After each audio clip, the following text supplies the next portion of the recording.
Ladies and gentlemen, gather around for the awe-inspiring tale of one of football's most legendary figures. Lawrence Julius Taylor, affectionately known as ELTJ, was born on February 4, 1959, and skyrocketed to fame as a formidable linebacker in the National Football League, NFL. For 13 electrifying seasons, Taylor dominated the gridiron with the New York Giants, earning his place among the pantheon of football's greatest defensive players. Taylor's journey to stardom began with a stellar collegiate career at the University of North Carolina at Chapel Hill from 1978 to 1981. His exceptional prowess on the field caught the eye of the Giants, who selected him second overall in the 1981 NFL Draft. Despite initial controversy over his contract demands, the Giants quickly secured their star player. Taylor wasted no time in making his mark, capturing the NFL Defensive Rookie of the Year title, and becoming the only rookie to ever win the AP NFL Defensive Player of the Year award.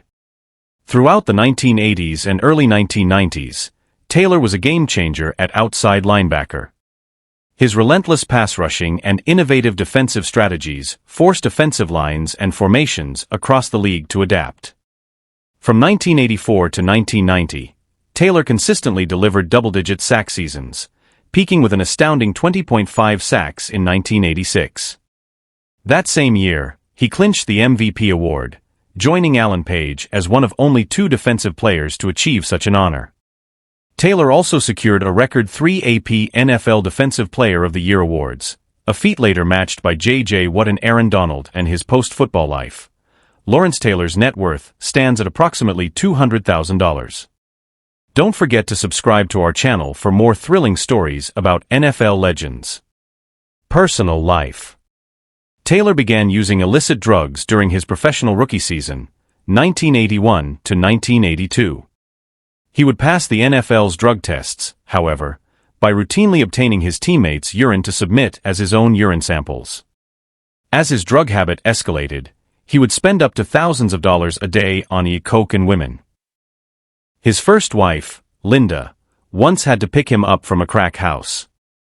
And he once attended a team meeting still handcuffed from the night before by some ladies that were trying out some new equipment but he just didn't happen to have the keys, he would recall. In 1987, he finally tested positive for cocaine, and admitted to using it. The next year, 1988, he failed a second drug test, whereupon the NFL suspended him for 30 days. With that, he abstained from drugs until his 1993 retirement, as a third failed drug test would end his career. Yet he would later recall that in retiring, I saw blow as the only bright spot in my future. During 1995, he went through drug rehab twice. But over the next 3 years, he was arrested twice, via undercover police officers, for attempts to buy cocaine. Meanwhile, he associated mainly with drug users, and his home usually had white sheets over its windows. I had gotten really bad. I mean, my place was almost like a crack house, Taylor would later explain. Early life. Taylor was the first of 3 sons born to Clarence and Iris Taylor in Williamsburg, Virginia. His father worked as a dispatcher at the Newport News shipyards, while his mother was a schoolteacher. Referred to as Lonnie by his family, Taylor was a mischievous youth. His mother said that he was a challenging child. Where the other 2 boys would ask for permission to do stuff, Lonnie would just do it, and when you found out about it, he would give you a big story. Taylor concentrated on baseball as a youth, playing catcher, and only began playing football at the advanced age of 15. He did not play organized high school football until the following year, 11th grade, and was not heavily recruited coming out of high school. Career. After graduating from Lafayette High School in 1977, Taylor attended the University of North Carolina at Chapel Hill, where he was a team captain, and wore number 98. Originally recruited as a defensive lineman, Taylor switched to linebacker before the 1979 season. He had 16 sacks in his final year there, 1980, and set numerous defensive records. He was recognized as a consensus first-team All-American and the Atlantic Coast Conference Player of the Year in 1980. The coaching staff marveled at his intense, reckless style of play. As a freshman playing on special teams, He'd jump a good 6 or 7 feet in the air to block a punt, then land on the back of his neck, said North Carolina assistant coach Bobby Cale. He was reckless, just reckless. UNC later retired Taylor's jersey. NFL career. In the 1981 NFL Draft, Taylor was selected by the New York Giants in the first round as the second pick overall. In a poll of NFL general managers, GMs, taken before the draft, 26 of the league's 28 GMs said if they had the first selection they would select Taylor. One of the 2 GMs who said they would not take Taylor was Bum Phillips, who had just been hired as coach and general manager by the New Orleans Saints. As fate would have it for Taylor, the Saints were also the team who had the first pick in the draft.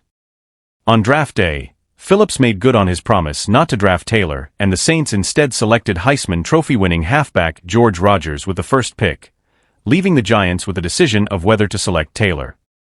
Aside from incurring a penalty for a late hit on Eagles running back Perry Harrington, Taylor played a nondescript game. In a game versus the St. Louis Cardinals later in the season, Taylor rushed and sacked the passer when he was supposed to drop into coverage.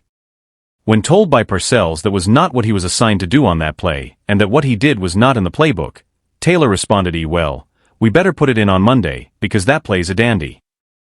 He recorded 9.5 sacks in 1981, and his rookie season is considered one of the best in NFL history. He was named 1981's NFL Defensive Rookie of the Year and Defensive Player of the Year. In 1986, Taylor had one of the most successful seasons by a defensive player in the history of the NFL.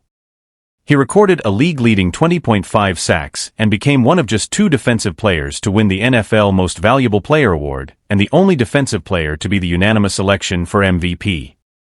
Following the 1990 season, Parcells, with whom Taylor had become very close, retired, and the team was taken over by Ray Handley. 1991 marked a steep decline in Taylor's production. It became the first season in his career in which he failed to make the Pro Bowl squad, after setting a then record by making it in his first 10 years in the league.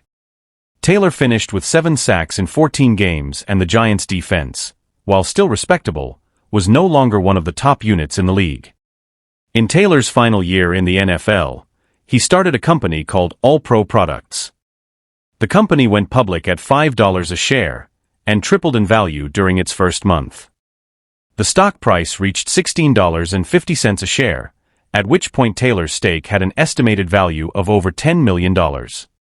Thank you for watching, and remember to subscribe to this channel.